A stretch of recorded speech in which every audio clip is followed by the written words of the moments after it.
সুদেশনগর ম্যাড্রিয়ান ক্লাবের পরিচালনায় যে 8 দলীয় ফুটবল প্রতিযোগিতার আয়োজন করা হয়েছিল, আজকে তার প্রথম এবং চূড়ান্ত দিন। এই খেলায় দূর দূরান্ত থেকে অনেককে অংশগ্রহণ করেছিলেন, তার মধ্যে কিছুজন বিদায় হয়েছেন এবং কিছুজন আছেন।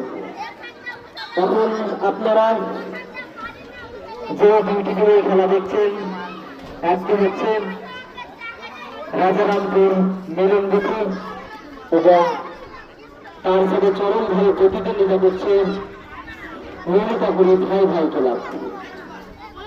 আমাদের মাঠে উপস্থিত দর্শকদেরকে অনেক অনেক শুভেচ্ছা এবং ভালোবাসা এবং আমাদের ক্লাবের পক্ষ থেকে কৃতজ্ঞতা প্রকাশ করছি, কারণ আপনারা আরো একবার প্রমাণ করে দিয়েছেন এই সুদেশনগর গ্রাম,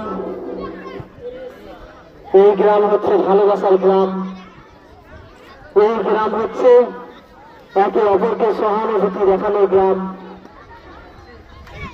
আপনারা এই গ্রামে যেভাবে খেলাকে জীবিত রেখেছেন তার জন্য আপনাদের কাছে চরমভাবে কৃতজ্ঞ।